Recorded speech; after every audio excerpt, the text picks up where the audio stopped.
Good morning. Welcome to Bible study. We are in Deuteronomy chapter 10. We've been working our way through the Old Testament Pentateuch, which is the first 5 books of the Bible. And Deuteronomy is Moses' last sermon to the Israelite people before they enter the Promised Land. And so Deuteronomy is a letter of encouragement, of support, and also warning. Don't make the same mistakes your relatives did. When you go into this new land, here's how you should live. And so Moses is giving them a new copy of the covenant. At that time, the Lord said to me, chisel out 2 stone tablets like the first ones. Also make a wooden ark, a sacred chest to store them in. Come up to me on the mountain, and I will write the tablets, the same words that were on the ones you smashed. Then place the tablets in the ark. So I made an ark of acacia wood and cut 2 stone tablets like the first 2. Then I went up to the mountain with the tablets in my hand. Once again, the Lord wrote the 10 commandments on the tablets and gave them to me.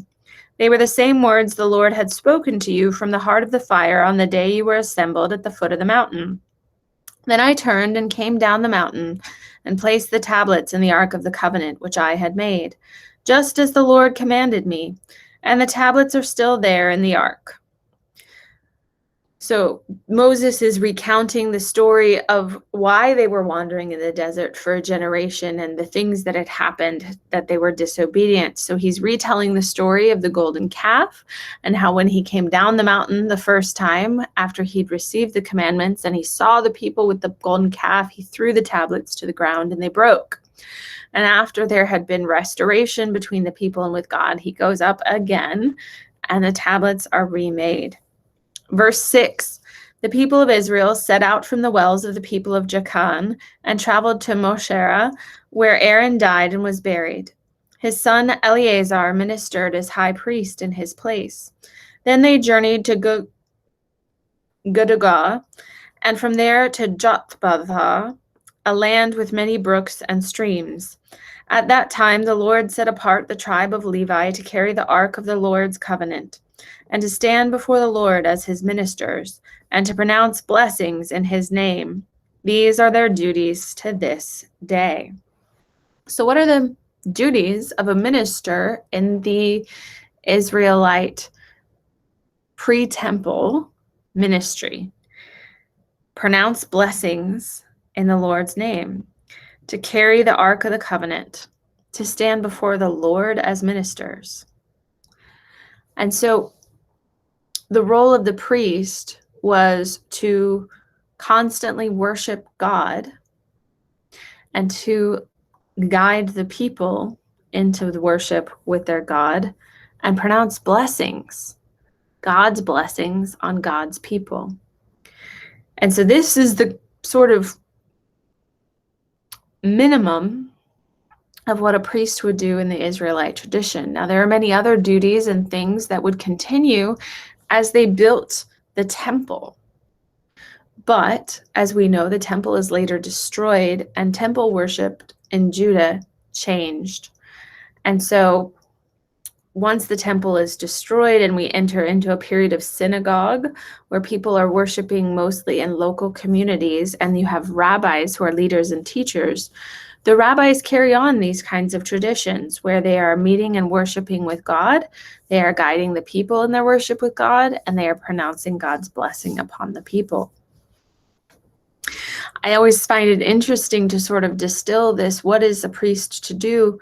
Because we have many ideas of what we want from our leaders in our church. And many of the things that we want them to do come down to personal preferences as opposed to perhaps what they're actually called to do. Sometimes we get into the nitty-gritty of we think you should genuflect at the name of Jesus, or we think you should do this, that, or the other thing. I try and always focus what I do on, am I guiding people into the worship of God? And am I pronouncing God's blessings upon his people?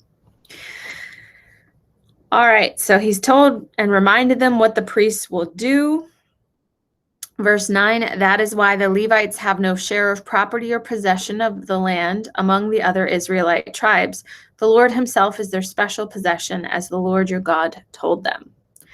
So there's already this idea that you cannot be devoted to the worship of God fully and leading others in that worship and do all of the things that you need to do to support a family and a community. So being a landowner, being a shepherd, being a pasture person, those types of things prevent you from exercising the full priestly role. And so there's this idea that the community supports their priest so that the priest is free to lead them in worship.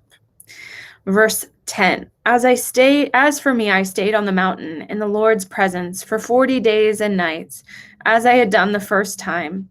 And once again, the Lord listened to my pleas and agreed not to destroy you. Then the Lord said to me, get up and resume the journey and lead the people to the land I swore to give to their ancestors so that they may take possession of it. So just a reminder that 40 is a symbolic number of completeness, of wholeness, of fullness. And so it's a number of wisdom. And so this idea of something being 40 days, 40 nights, you have waited for perfect wisdom. It's not necessarily a literal number as we would use it today. Verse 12, and now, Israel, what does the Lord your God require of you? He requires only that you fear the Lord your God and live in a way that pleases him and love him and serve him with all your heart and soul. What does God require?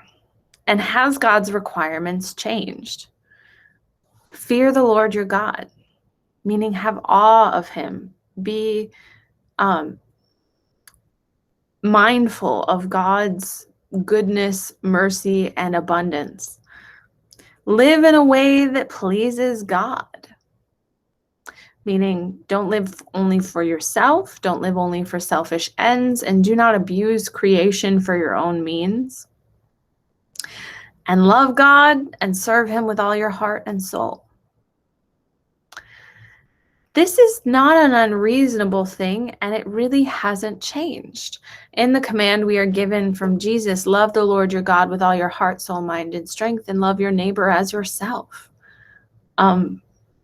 It's not different.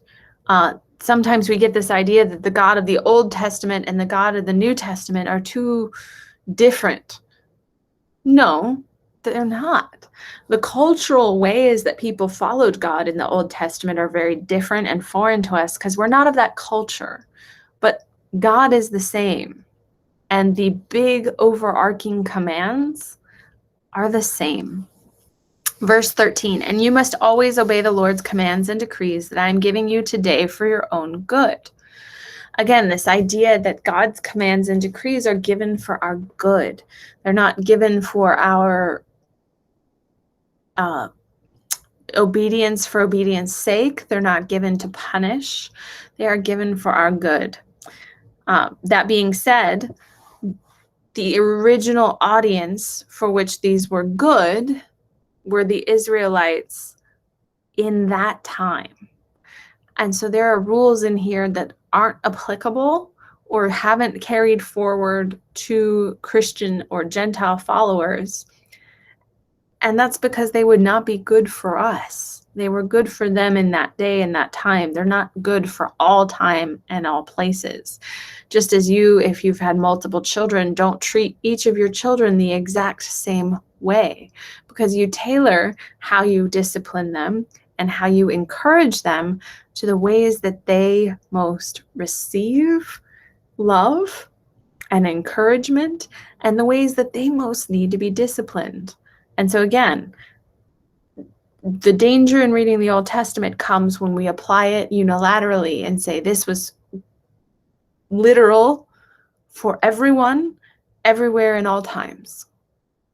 Because that's not so. That does not mean it wasn't good then and doesn't have good for us now. Verse 14. Look, the highest heavens and the earth and everything in it all belong to the Lord your God. Yet the Lord chose your ancestors as the objects of his love, and he chose you, their descendants, above all other nations, as is evident today. Therefore, change your hearts and stop being stubborn.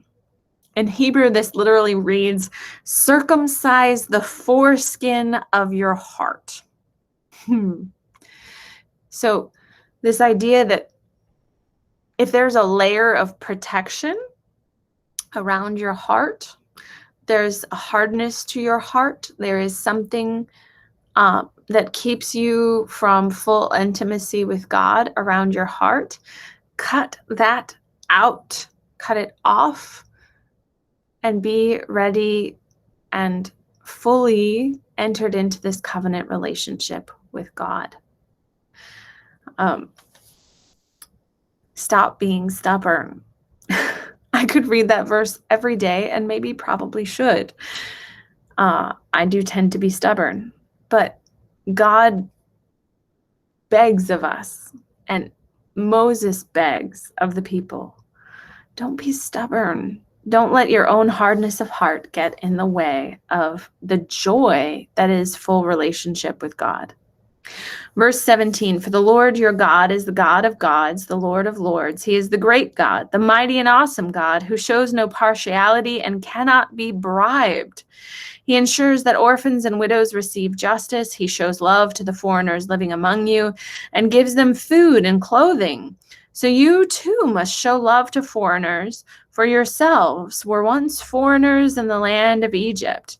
You must fear the Lord your God and worship him and cling to him. Your oaths must be in his name alone. So I, in my walk with God, have come to an evolution of thought around immigration and around issues of justice and around issues of sanctuary, and have really become someone who recognizes the fact that we're all foreigners in a foreign land, except for those who are native. None of us came to this country, but those who were originally here. And so because of that, there's an element of graciousness that we as Christians should seek to embody, this idea that there's sort of a minimum standard that all people should be empowered to live at and to have access to. This idea that foreigners should be treated with kindness and compassion is something that has grown and developed in me as I grew up. And so showing love to foreigner changes every generation of what does this look like and who is the foreigner and who is the native. But we must do this. Verse 20, you must fear the Lord your God and worship him and cling to him. Your oaths must be in his name alone. This idea that our oaths are not an allegiance to a political party or to a certain ideology or affiliation, but that our oaths are to God in this matter. And so if God dictates that we should be kind to the foreigner living among us, that should take precedence over all other allegiances. Verse 21, he alone is your God, the only one who is worthy of your praise, the one who has done these mighty miracles that you have seen with your own eyes. When your ancestors went down into Egypt, there were only 70 of them, but now the Lord your God has made you as numerous as the stars in the sky. Moses knows that it's important to remind the people of where they have been before, where they have come from, and what God has already done to help people to trust in what God will do next. Part of where I think the church is failing, and we as Christians are failing, is we have not embraced and made space and time for a way that tells the story of what God has done for us as individuals in our lives and how that brought us to here and where we hope to go from there. And also, we don't tell the story very well as a church of saying what God has done here in this place and what God will do in the future. And so I hope that we can capture sort of this spirit of celebration and thanksgiving, as well as hope for looking into the future. Chapter 11, you must love the Lord your God and always obey his requirements, decrees, and regulations and commands. Keep in mind that I am not talking now to your children who have never experienced the discipline of the Lord your God or seen his greatness and his strong hand and powerful arm. They didn't see the miraculous signs and wonders he performed in Egypt against Pharaoh and all his land. They didn't see what the Lord did to the armies of Egypt and to their horses and chariots, how he drowned them in the Red Sea as they were chasing you. He destroyed them, and they have not recovered to this very day.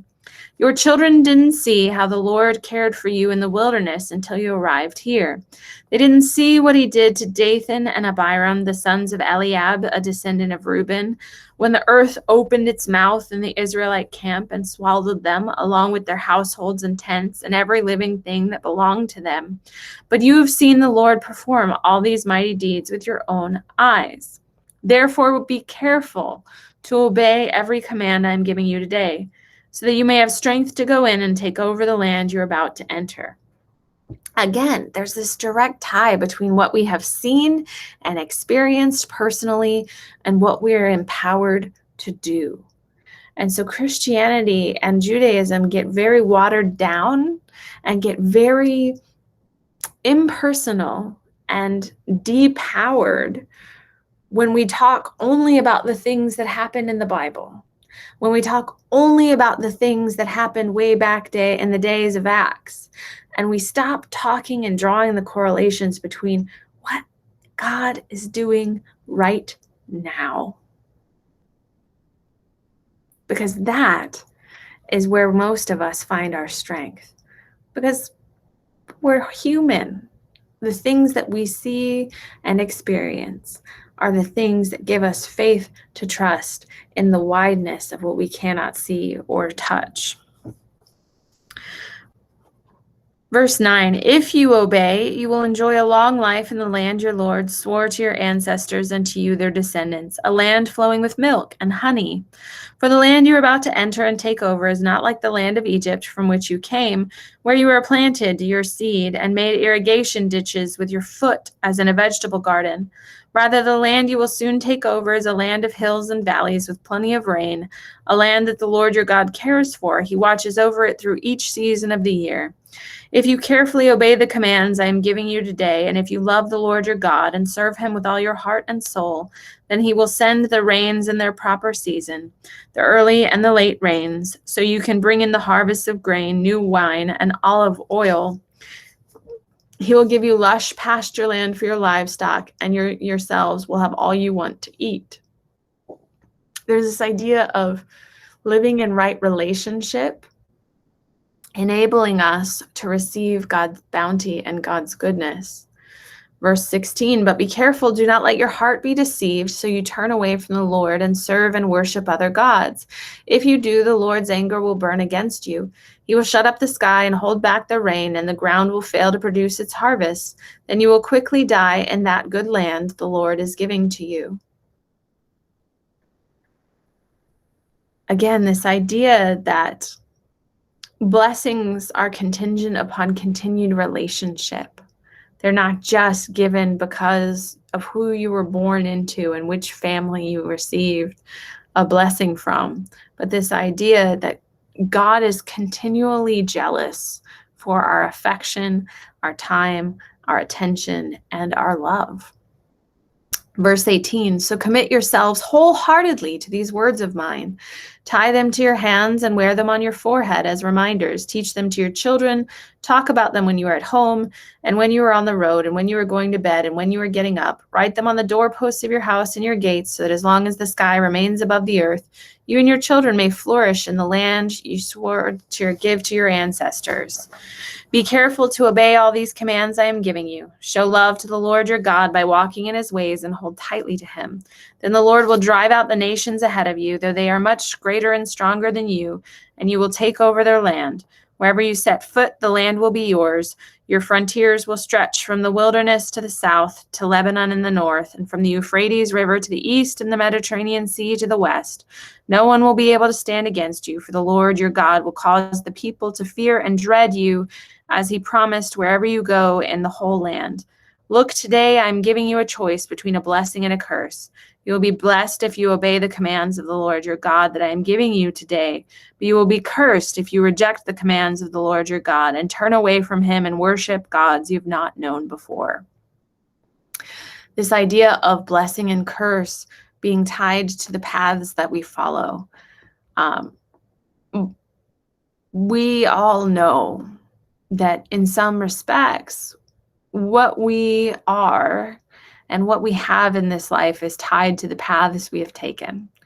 Some of us have had more paths open to us than others. Some of us have started out with much, and some of us have started out with very little. But the Word of God tells us that we are accountable for what we do with what we have been given, whether it is much or little, just like Jesus says with the parable of the talents. Those who've already been given much, much is expected of. And this idea that it's not just about creating a just society where everyone lives equally or when everyone is treated well. It's also about living justly and living with equity with God and continuing on in the blessedness. Verse 29, when the Lord your God brings you into the land and helps you to take possession of it, you must pronounce the blessing at Mount Gerizim and the curse at Mount Ebal. These two mountains are the west of the Jordan River and the land of the Canaanites who live in the Jordan Valley, near the town of Gilgal, not far from the oaks of Moreh. For you are about to cross the Jordan River to take over the land the Lord your God is giving you. When you take that land and are living in it, you must be careful to obey all the decrees and regulations I am giving you today. Whenever there's a lot of repetition, you know that this is the thing that is the most important, has the most stress and emphasis, and also is the thing that Moses is pretty convinced isn't going to happen. He's continuing to emphasize and stress this because he's quite concerned that this is not going to continue. After all, he's already seen the rebelliousness and the stubbornness. He's lived that in himself with striking the rock instead of just waving his staff over it. And so he's trying his best in this final sermon to say, for the love of all that is holy, will you please just do this part of it? If you get nothing else out of this sermon, do this. Chapter 12. These are the decrees and regulations you must be careful to obey when you live in the land the Lord your God of your ancestors is giving you.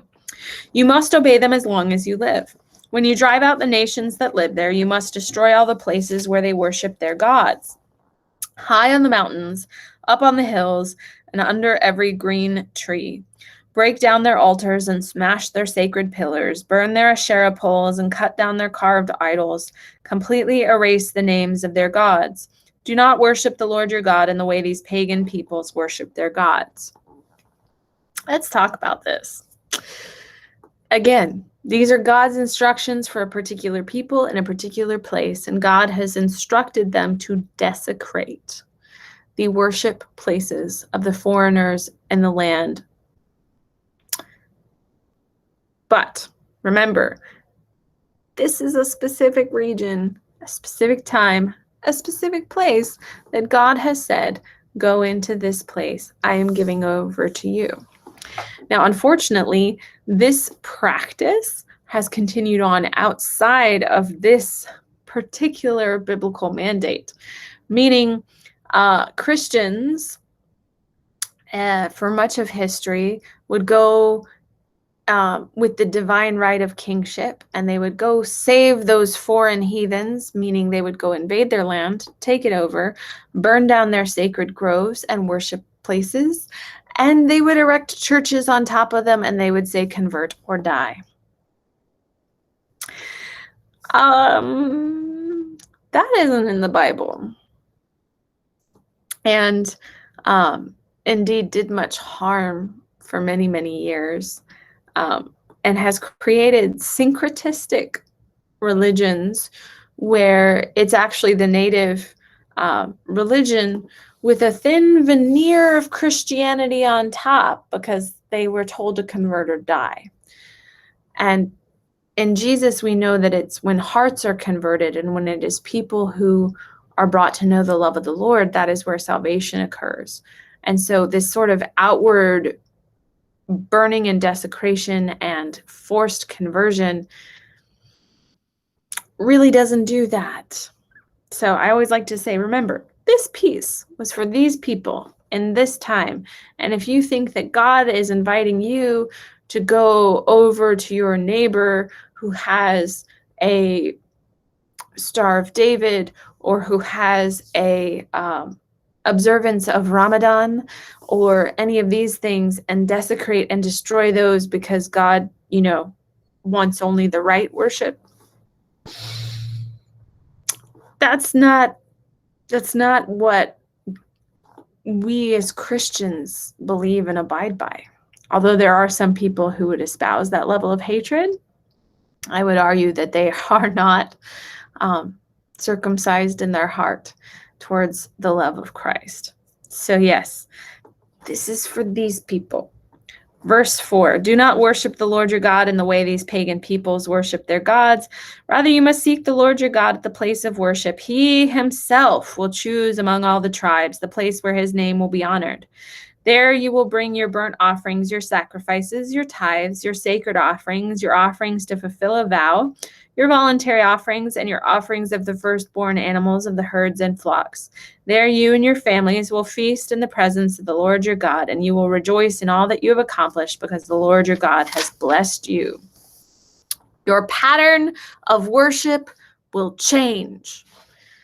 If I could put that verse on a plaque and put that somewhere in the church, I would, because we really like to do things the way we've always done them. We feel very comfortable with them and they help us feel connected with God. But Moses writes and reminds them, your pattern will change. Today, all of you are doing things as you please because you've not yet arrived at the place of rest the Lord your God is giving you as your special possession. But you will soon cross the Jordan River and live in the land the Lord your God is giving you. When he gives you rest from all your enemies and you're living safely in the land, you must bring everything I command you, your burnt offerings, your sacrifices, your tithes, your sacred offerings, and your offerings to fulfill a vow, to the designated place of worship, to the place that the Lord God chooses for his name to be honored. So already in the Bible, we have this, you can honor God differently in different generations and in different places and times and ways of life.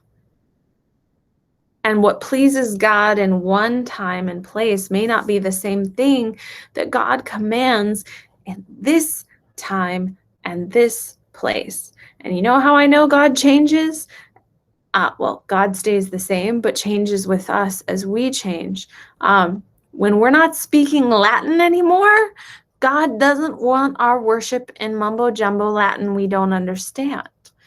When we are older or have health problems, have knees that ache and joints that hurt, and we used to kneel and that felt reverent to the Lord, and now we still kneel because we feel like it's what we should do and what we've always done, but kneeling now, instead of causing us to enter deeper into prayer, just causes us pain and discomfort that we're fighting through more than we're praying.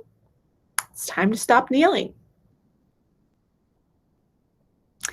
God is not asking us to do the same thing the same way always and forever. God is asking us to connect and to worship the Lord in this time, in this place, and how that works, which is part of the reason we've made so many changes for COVID, because we have to adapt for this time and this place and the challenges that we have. Verse 12, you must celebrate there in the presence of the Lord your God with your sons and daughters and all your servants. And remember to include the Levites who live in your towns, for they will receive no allotment of the land among you. Be careful not to sacrifice your burnt offerings just anywhere you like. You may do so only at the place the Lord will choose within one of your tribal territories. There you must offer burnt offerings and do everything I command you. So again, we have this acknowledgement that within your own territory, you will have a place of worship. So yes, although there was a temple, there were also going to be places of worship local to the people for them to do the basic everyday actions of worship. And that's part of why we have so many churches now, is that churches need to be where the people are at. One of the things that we're seeing is a lot of churches are closing. But one of the things that we're seeing is the places that churches are closing are places where the people are not at anymore. We've had a great deal of population shift and movement in our country, particularly in the last 20, 30 years, and our churches haven't adapted. And so, yes, some churches need to close. That doesn't mean that they weren't faithful and wonderful places for that season. And that doesn't mean that these new ones are terrible, sheep stealing bad things. It's simply time for a new tent in a new place for a new season. I don't think Church of the Nativity is in danger of that. Certainly people are moving in to Port St. Lucie every day. But we do need to find new ways to engage the people who are coming to help them connect with God. All right, verse 15. But you may butcher your animals and eat their meat in any town wherever you want. You may freely eat the animals which the Lord your God blesses you. All of you, whether ceremonially clean or unclean, may eat the meat just as you eat gazelle and deer. But you must not consume the blood. You must pour it out on the ground like water. For us modern people, this verse doesn't mean a lot, so let's take it into perspective. Most people of the day and of the culture only ate meat when it was dedicated as a sacrifice to God. God has just said, you can't do these sacrifices to me anywhere you want. You need to come to the special part and place in the region of your people. But you can eat meat whenever you want. Just don't call it a sacrifice to me. God is trying to insulate them here from the culture of where they are coming, which is that if you want to eat meat, you got to sacrifice it to God. That's not true. The only thing that is being asked is that you don't eat the blood.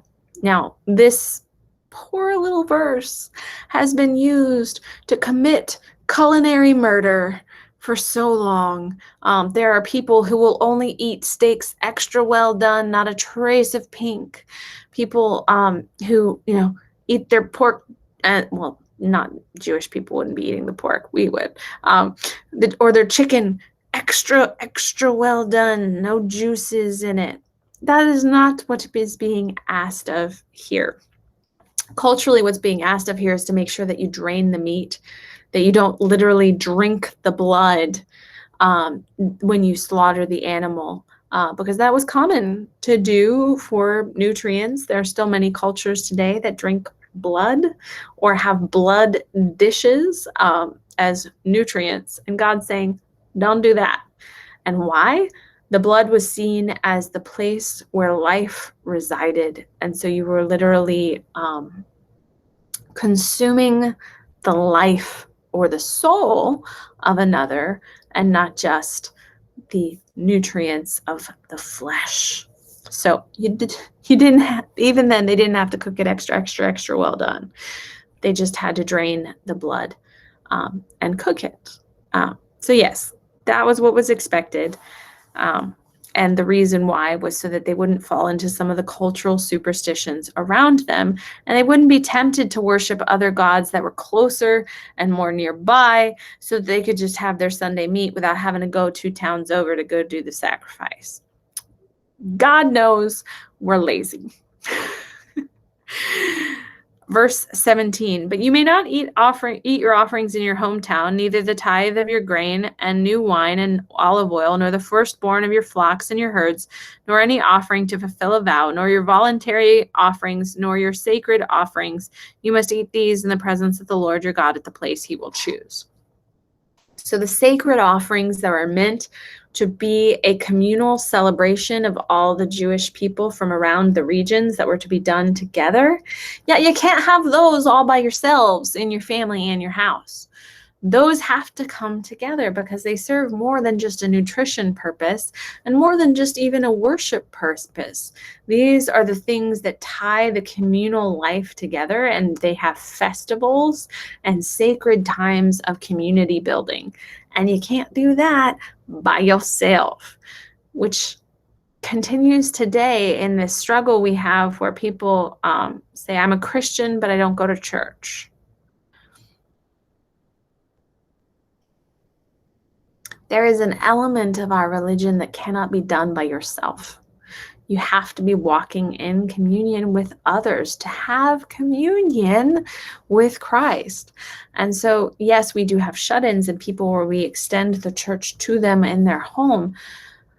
But people who are just like, I believe in God, I'm good.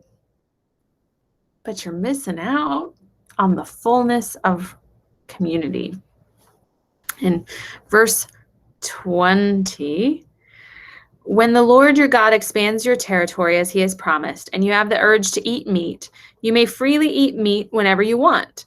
It might happen that the designated place of worship, the place the Lord your God chooses for his name to be honored, is a long way from your home. If so, you may butcher any of the cattle, sheep, or goats the Lord has given you, and you may freely eat the meat in your hometown as I have commanded you. Anyone, whether ceremonially clean or unclean, may eat that meat, just as you do now with gazelle and deer. This is very repetitive. Didn't he just say this? Yes, because Moses really wants to make sure that they absorb this information that they're hearing verbally. He's preaching to them to say, go ahead, eat meat, be joyful that you have an abundance. But never consume the blood, for the blood is life, and you must not consume the lifeblood with the meat. Instead, pour out the blood on the ground like water. Do not consume the blood, so that all may go well with you and your children after you, because you will be doing what pleases the Lord. Verse 26, take your sacred gifts and your offerings given to fulfill a vow to the place the Lord chooses. You must offer the meat and blood of your burnt offering on the altar of the Lord your God. But the blood of your other sacrifices must be poured out on the altar of the Lord your God, but you may eat the meat. Be careful to obey all my commands so that all will go well with you and your children after you, because you will be doing what is good and pleasing to the Lord your God. When the Lord your God goes ahead of you and destroys the nations, and you drive them out and live in their land, do not fall into the trap of following their customs and worshiping their gods. Do not inquire about their gods, saying, how do these nations worship their gods? I want to follow their example. You must not worship the Lord your God the way the other nations worship their gods, for they perform for their gods every detestable act that the Lord hates. They even burn their sons and daughters as sacrifices to their gods. So be careful to obey all the commands I give you. You must not add anything to them or subtract anything from them. Again, Moses is saying, these are the people that we're going in to kill and drive out, and here's why. They're killing their own sons and daughters to worship their gods, which displeases the Creator of all. This is why I say it's so important to recognize the standard being applied here of what it is good to do in terms of total conquer, total takeover, total annihilation of all other artifacts or religion or practices of the people who were there before them, apply to here. They apply to here, just in this portion, in this time with this people because of these practices. I don't think they apply to anywhere we simply want to take over because they have oil or because they have natural resources or because we feel threatened by their way of life. But that's kind of me. I'm a pacifist more at heart. Verse 32, so be careful to obey all the commands I give you. You must not add anything or take from them or subtract anything from them. You don't get to just make up rules because you like them. I struggle with that temptation myself as a parent. When my child does something I don't like, sometimes instead of dealing with it as an isolated incident, I want to make a whole rule about it to say, well, we need to not do this and do only this. Do you know how many rules we would end up if I gave in to that impulse? Probably be like 6,000 rules that no one could follow because no one would remember all of them. Yeah, God's pretty wise when he says, this is what you need, just follow this. So we get another warning against idolatry. We just got one that said, don't do this, don't follow other gods. But again, Moses is going to hammer this point home because Moses knows this is the thing they're most likely to do. Suppose there are prophets among you or those who dream dreams about the future and they promise you signs or miracles, and the predicted signs or miracles occur. If they then say, come, let us worship other gods, gods you have not known before, do not listen to them. The Lord your God is testing you to see if you truly love him with all your heart and soul. Serve only the Lord your God and fear him alone. Obey his commands, listen to his voice, and cling to him. The false prophets or visionaries who try and lead you astray must be put to death, for they encourage rebellion against the Lord your God, who redeemed you from slavery and brought you out of the land of Egypt.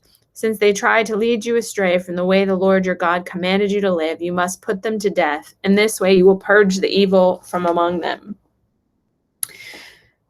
There's something to be said to hold in balance that verse that I loved in the last chapter, verse 8, chapter 12, your pattern of worship will change. Also with, if there are prophets, even if they're performing signs and miracles, but they say, come worship other gods. No. And so the line and the litmus test is, does this help point us to the Lord God we've always known? Is this a new way to worship the same God? Or is this trying to argue that God has changed and therefore we must change with God? And that's a litmus test that is best done with discernment among a community, which is part of why we have a vestry and a team of leaders that help us to discern, is this the leading of our Lord God? And it's important to note that you can have things be going well with miracles and signs and wonders, and those to be false.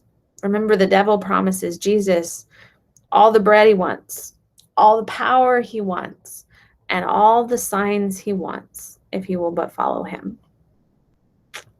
Be careful of simply chasing after the sign rather than God.